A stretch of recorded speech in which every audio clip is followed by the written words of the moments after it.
जबकि फिनॉल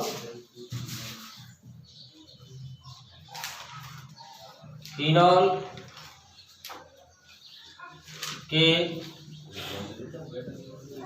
जलीय विलयन में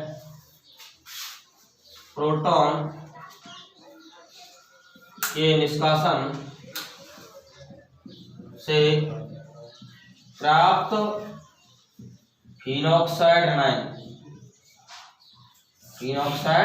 ऋणायन में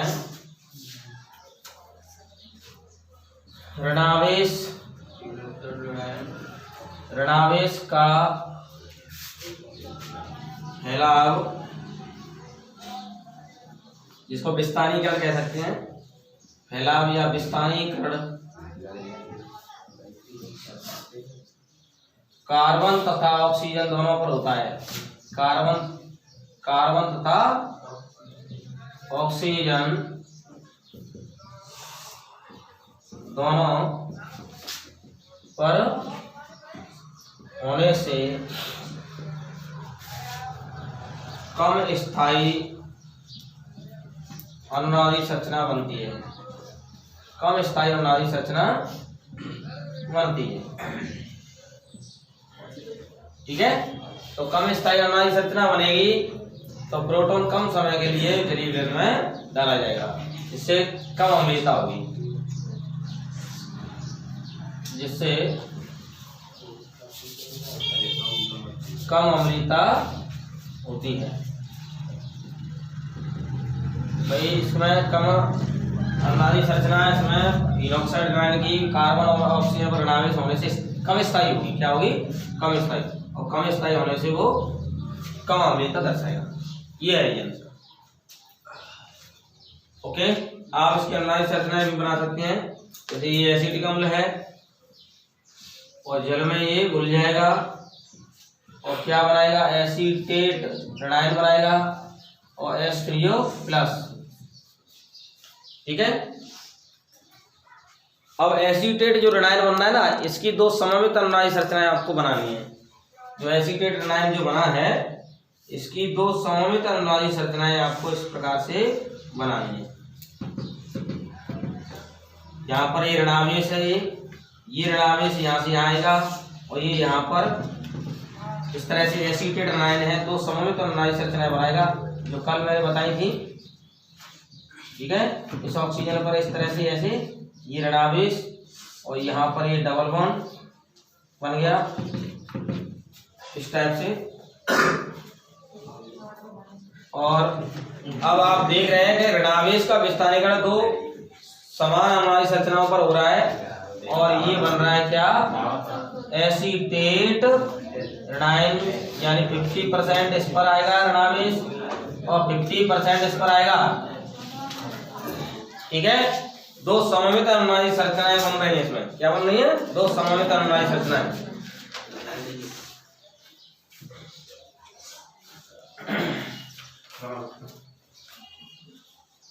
तो ये रीजन है, दो सममित अनुनादी संरचनाएं ज्यादा स्थायीकृत होंगे। टू इक्विवेलेंट रेजोनेटिंग स्ट्रक्चर, ऋणावेश अधिक विद्युतीय ऑक्सीजन परमाणु पर 50% आ रहा है, तो ये ज्यादा स्थायी होगा। तो ये रीजन है कि एसिटिक अम्ल फिनॉल में अम्ल सामर्थ्य किसकी अधिक होती है? एसिटिक अम्ल फिनॉल में अधिक सामर्थ्य एसिटिक अम्ल की होती है। ऐसा क्यों? कि एसिटिक अम्ल के जलीय विलयन में प्रोटॉन निकल जाएगा, तो प्रोटॉन के निष्कासन से एसीटेट ऋणायन या कार्बोक्सिलेट ऋणायन। एसीटेट ऋणायन क्या है? एक कार्बोक्सिलेट ऋणायन है, ये कार्बोक्सिलेट ऋणायन है। और एसीटेट ऋणायन दो सममित अनुनादी संरचनाएं या तुल्य अनुनादी संरचनाओं, टू इक्विवेलेंट रेजोनेटिंग स्ट्रक्चर के बनने से अधिक स्थायी हो जाता है। एसीटेट ऋणायन दो सममित अनुनादी संरचनाओं से क्या हो जाता है? अधिक स्थायी, या के बनने से अधिक स्थायी हो जाता है। क्या उनके कारण अधिक स्थायी हो जाता है? दो अनुनादी संरचनाओं से अधिक स्थायी हो जाता है या के बनने से अधिक स्थायी हो जाता है। ऐसे लिख सकते हैं, जिसमें अधिक विद्युतरणीय ऑक्सीजन पर ही ऋणावेश होता है। जब जिसकी विद्युतता ज्यादा है उसी पर ऋणावेश हो जाए तो और ज्यादा स्थायी अनुनादी संरचना बन जाएगी। और ऋणावेश अगर कार्बन कम विद्युत परमाणु पर तो कम स्थायी होगा, फिर का क्या होगा, कम स्थायी होगा। जैसे फिनॉल में होता है वो, तो फिनॉल की ऋणात्मक संरचनाएं हम बना के बता देते हैं कि फिनॉल की ऋणात्मक संरचनाओं में किस प्रकार से ये जो ऋणावेश है कहाँ पहुंच रहा है जिससे ये कम स्थायी होता है। ये फिनॉल है, फिनॉल जलीय विलयन में क्या देगा,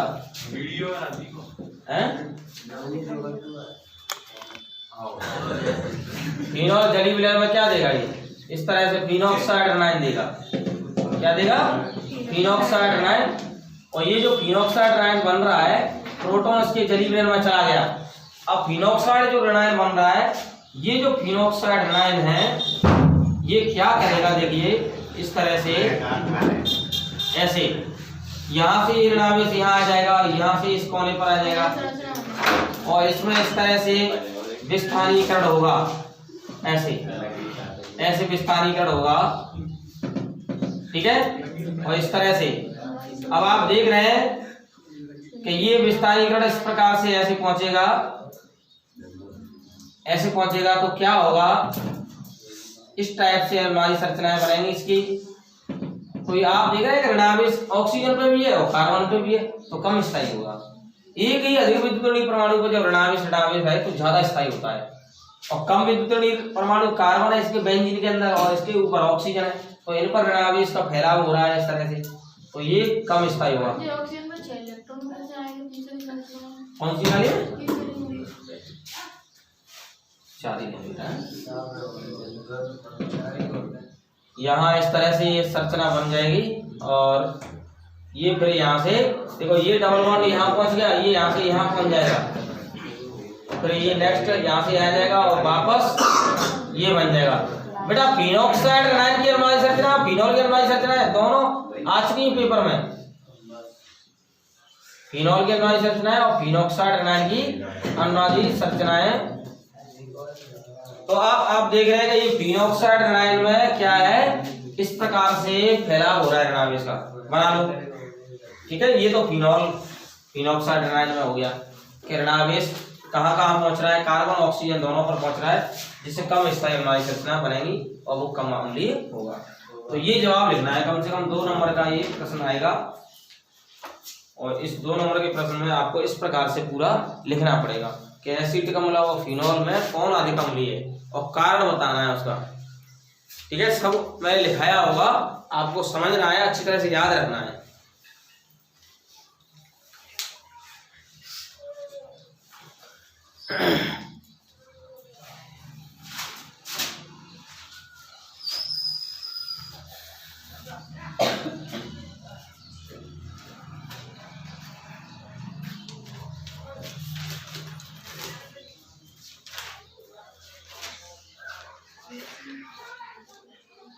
मैंने 9वें चैप्टर का कल वो आपके पास महत्वपूर्ण प्रश्न डाले हैं, 9वें चैप्टर के ग्रुप पे डाले हैं, कल डाला है मैंने 9वें चैप्टर के, ठीक है।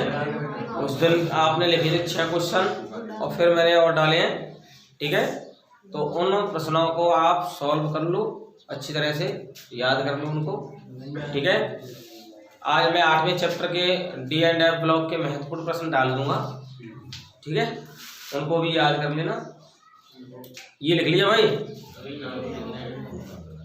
लिखा होगा ना आपके पास, तो ये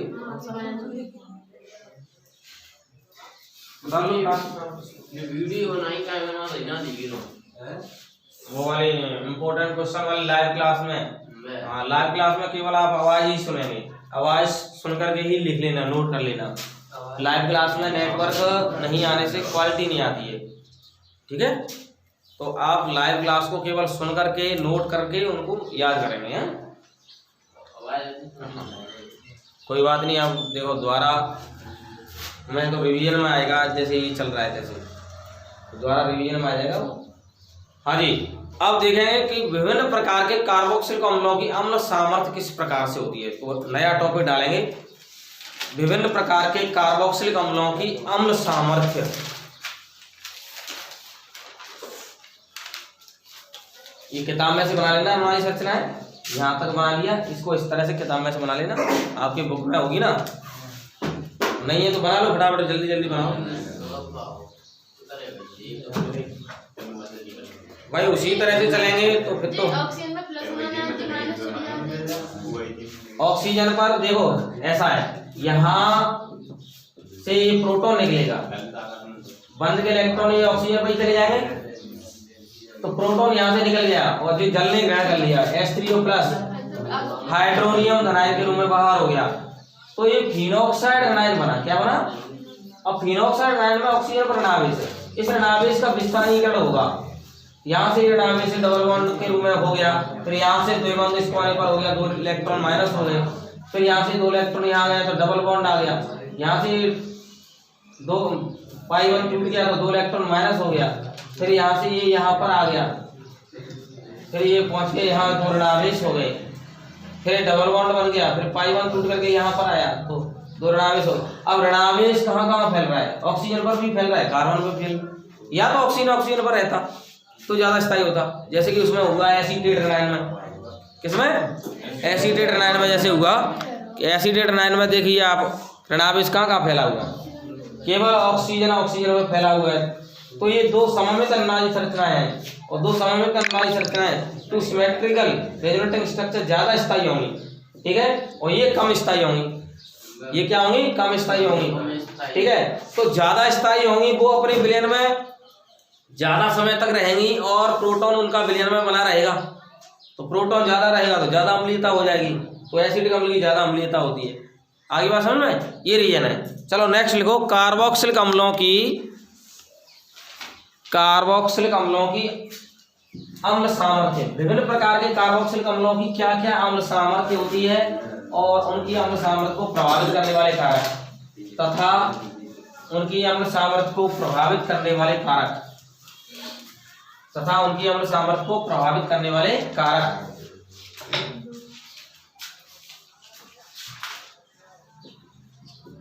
कार्बोक्सिलिक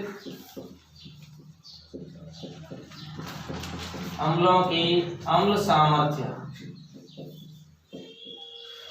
एवं प्रभावित करने वाले कारक। कौन कौन से कारक हैं जो उनको प्रभावित करते हैं वो आपको बताना है। कार्बोक्सिलिक अम्लों की अम्ल सामर्थ्य एवं प्रभावित करने वाले कारक। देखिए सबसे पहले हम देखेंगे फॉर्मिक अम्ल। कौन सा? इसकी अम्ल सामर्थ्य सबसे ज्यादा होती है और इससे कम होती है बेंजोइक अम्ल की। किसकी? और उससे भी कम होती है एसिटिक अम्ल की। तो सबसे पहले इनमें प्रश्न बनता है, मैं इससे संबंधित रिलेटेड क्वेश्चन ही बता रहा हूँ, ठीक है। क्वेश्चन फर्स्ट में आपको मैंने ये बताया कि तीनों में से किसकी अम्ल सामर्थ्य ज्यादा होगी और किसकी कम होगी। तो देखो 2 कारक प्रभावित करते हैं कार्बोक्सिलिक अम्लों की अम्ल सामर्थ्य को, एक तो प्लस आई प्रभाव वाला, दूसरा माइनस आई प्रभाव वाला, ठीक है। प्लस आई प्रभाव कम करता है। प्लस आई प्रभाव क्या होते हैं? सभी एल्किल समूह प्लस आई प्रभाव दर्शाते हैं, ये तो जानते होंगे, जानते हैं नहीं? ये प्लस आई प्रभाव वाले समूह होते हैं, सभी एल्किल समूह। कौन से समूह? सभी एल्किल समूह प्लस आई प्रभाव वाले समूह होते हैं, जानते हो नहीं? हैं? मेथिल है, एथिल है, प्रोपिल है, ब्यूटिल है, ट्रिटिल, ब्यूटिल, आइसोब्यूटिल, ये एल्किल समूह हमेशा क्या करेंगे? अम्ल सामर्थ्य को कम करेंगे। चाहे तो एल्कोहल में देख लो, जैसे मेथिल अल्कोहल, आइसोप्रोपिल अल्कोहल, तृतीय butyl alcohol 1 degree, 2 degree, 3 degree है। तो अल्कोहलों में 3 डिग्री अल्कोहल की सबसे कम होगी क्योंकि उसमें ज्यादा एल्किल समूह है, ज्यादा एल्किल समूह है तो अम्ल सामर्थ्य कम होगी। ऐसी कार्बोक्सिलिक अम्ल में भी, ठीक है। और माइनस आई प्रभाव वाले जो समूह होंगे, अगर माइनस आई प्रभाव वाले समूह देखेंगे तो उनकी अम्ल सामर्थ्य क्या होती है? ज्यादा होती है। क्या होती है? साइनो, नाइट्रो, ठीक है, और फ्लोरो, क्लोरो, ब्रोमो, आयोडो, ये वाले समूह याद कर लो, ये ज्यादा तरह से आते हैं। अगर ये जुड़े हों एल्किल समूह की तुलना में हैं तो ज्यादा अम्ल सामर्थ्य होगी। क्यों? क्योंकि ये इलेक्ट्रॉनों को खींच लेते हैं तो ऑक्सीजन पर अंतिम पर ऋणावेश कम हो जाता है, प्रोटॉन आसानी से निकल जाता है। आई बात समझ में?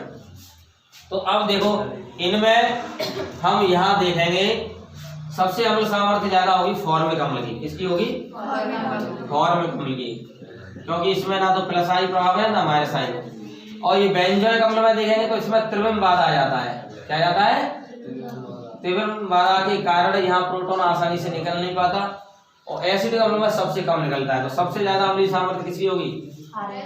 फॉर्मिक अम्ल की, फिर बेंजोइक अम्ल की, फिर एसिडिक अम्ल की। सबसे कम होगी एसिडिक अम्ल की, सबसे कम होगी। क्यों? प्लस आई प्रभाव है भाई, प्लस आई प्रभाव से इलेक्ट्रॉन आगे धकेल रहा है। इस ऑक्सीजन पर ऋणावेश बढ़ रहा है, ऑक्सीजन पर ऋणावेश बढ़ने से प्रोटॉन कम निकलेगा। ठीक है, तो इसकी अम्ल सामर्थ्य सबसे कम होगी। तो लिख लो भाई, पहला वाला ये लिख लो, अम्ल सामर्थ्य का घटता क्रम। फॉर्मिक अम्ल की सबसे ज्यादा अम्ल सामर्थ्य होगी और बेंजोइक अम्ल की उससे कम।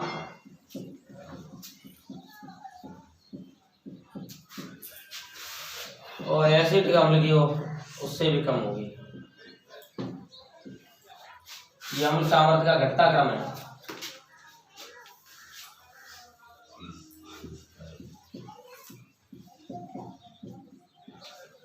अम्ल सामर्थ्य का घटता क्रम।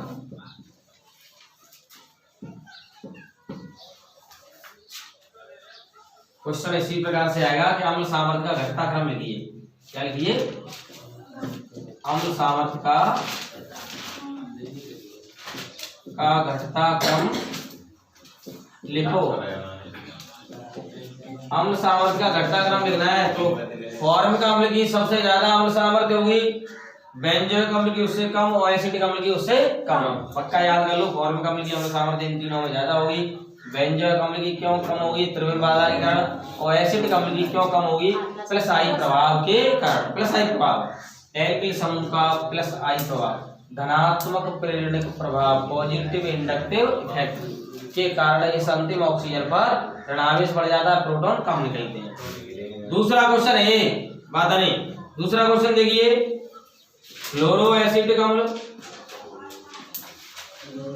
क्लोरो एसिडिक अम्ल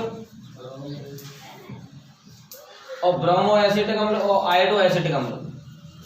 ठीक है, इन चारों में आपको देखना है कि किसकी अम्ल सामर्थ्य ज्यादा होगी। बोलो किसकी ज्यादा होगी? क्लोरो की होगी भाई। इसमें माइनस आई प्रभाव है, मैंने आपको बताया माइनस आई प्रभाव जड़े हुए तो उनकी ज्यादा अम्ल सामर्थ्य होगी। और माइनस आई प्रभाव में भी जिसकी विद्युत ऋणता ज्यादा हो, क्लोरीन, क्लोरीन, ब्रोमीन, आयोडीन में चारों में विद्युत ऋणता किसकी ज्यादा है? क्लोरीन की है। तो क्लोरीन इलेक्ट्रॉनों को अपनी ओर खींचेगा। माइनस आई प्रभाव वाला अधिक विद्युत ऋणी है। क्या है? अधिक विद्युत ऋणी परमाणु क्या करेगा? इलेक्ट्रॉनों को अपनी ओर खींचेगा, अंतिम ऑक्सीजन पर ऋणावेश में कमी करेगा और प्रोटॉन आसानी से निकल जाएंगे। और प्रोटॉन आसानी से निकल जाएंगे तो ज्यादा अम्लीयता होगी। और क्लोरीन है ये थोड़ा सा कम खींचेगा। ठीक है, तो क्लोरो एसिडिक अम्ल ज्यादा रहेगा, ज्यादा अम्लीय। उतार लो भैया। और ऐसे ही अम्ल सामर्थ्य घटती जाएगी। क्लोरो एसिडिक अम्ल उससे कम रहेगा क्योंकि कम विद्युत ऋणता है, क्योंकि उसकी कम विद्युत ऋणता है। और उससे भी कम रहेगा ब्रोमो एसिडिक अम्ल। कौन सा? ब्रोमो एसिडिक अम्ल। और उससे भी कम रहेगा आयोडो एसिडिक अम्ल। कौन सा? आयोडो एसिडिक अम्ल। आयोडो एसिडिक अम्ल की सबसे कम अम्लीयता रहेगी।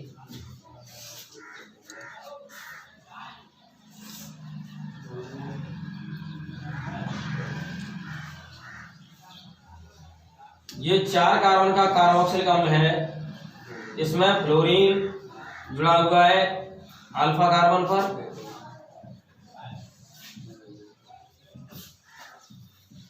इसमें फ्लोरीन जुड़ा हुआ है बीटा कार्बन पर। किस पर? बीटा कार्बन पर। ठीक है, और इसमें फ्लोरीन जुड़ा हुआ है गामा कार्बन पर। अधिक विद्युत ऋणी एक ही परमाणु है, पर किसकी अम्ल सामर्थ्य इसमें से ज्यादा होगी? बताओ। अल्फा वाले की होगी। क्यों होगी? क्योंकि ये नजदीक जुड़ा हुआ है। ये नजदीक क्या करता है? इलेक्ट्रॉनों को ज्यादा खींचता है। माइनस आई प्रभाव वाला समूह कार्बोक्सिलिक समूह के जितने नजदीक जुड़ा हुआ इलेक्ट्रॉनों को ज्यादा खींचेगा, और ज्यादा खींचेगा तो इस ऑक्सीजन पर ऋणावेश कम करेगा और प्रोटॉन आसानी से निकलेगा। तो अल्फा फ्लोरो ब्यूटेनॉइक अम्ल की ज्यादा होगी अम्ल सामर्थ्य, और फिर इसकी ब्यूटा, ये अल्फा के बाद बीटा, ये कौन सा था अल्फा, और ये देखेंगे तो कौन सा है C-OH से पहला जुड़ा हुआ कार्बन, क्रियात्मक समूह से जुड़ा हुआ पहला कार्बन अल्फा, और ये बीटा और ये गामा बहुत ज्यादा दूरी पर है तो ये इलेक्ट्रॉनों को कम खींच पाएगा, और इलेक्ट्रॉनों को कम खींच पाएगा तो ऑक्सीजन पर ऋणावेश कम घटा पाएगा, घटा नहीं पाएगा। कहने का मतलब है ऑक्सीजन पर ऋणावेश पूरा है तो प्रोटॉन को पकड़ लेगा वो, भाई इस ऑक्सीजन पर ऋणावेश पूरा का पूरा प्रोटॉन को पकड़ रखेगा तो कम त्यागेगा।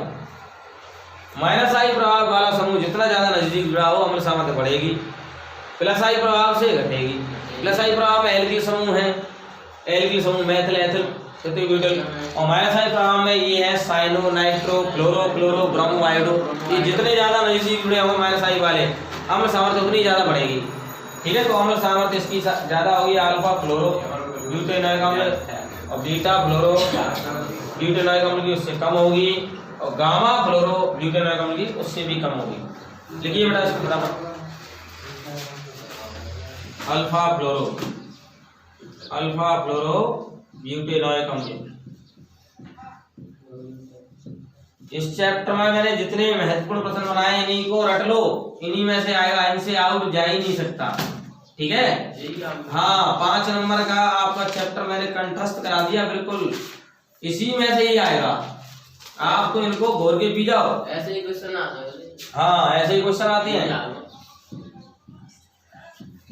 बीटा फ्लोरो ब्यूटेनॉइक अम्ल,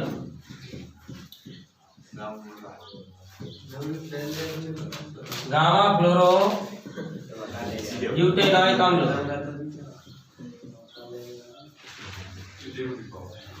लास्ट क्वेश्चन और लिख लो अम्ल सामर्थ्य का।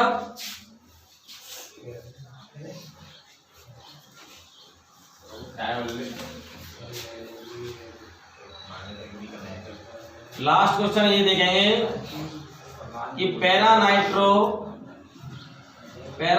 बेंजोइक अम्ल, बात नहीं बेटा बात नहीं, पैरा नाइट्रो बेंजोइक अम्ल, और ये है बेंजोइक अम्ल, और ये है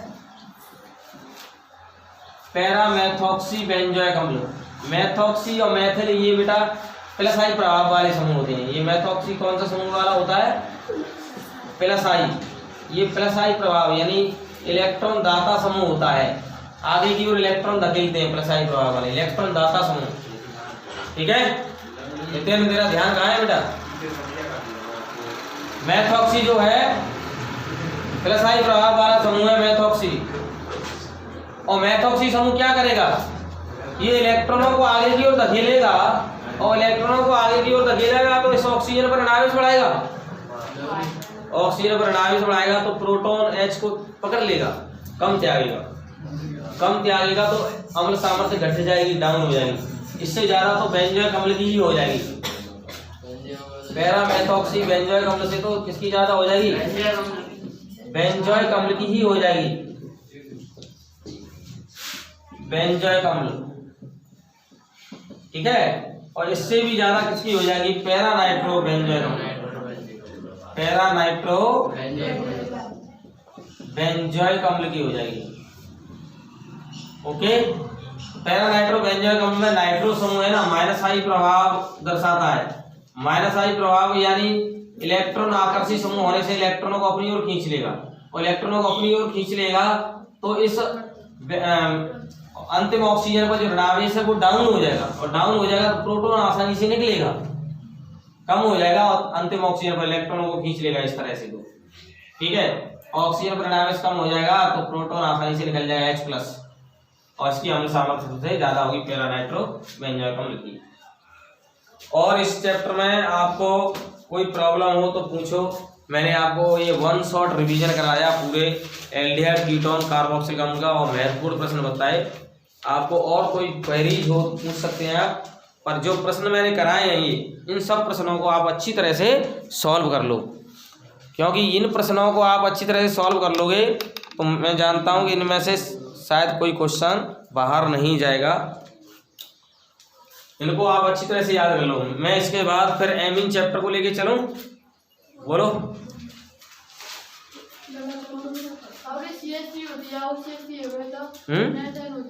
मैथिल होती तो भी वही घटता।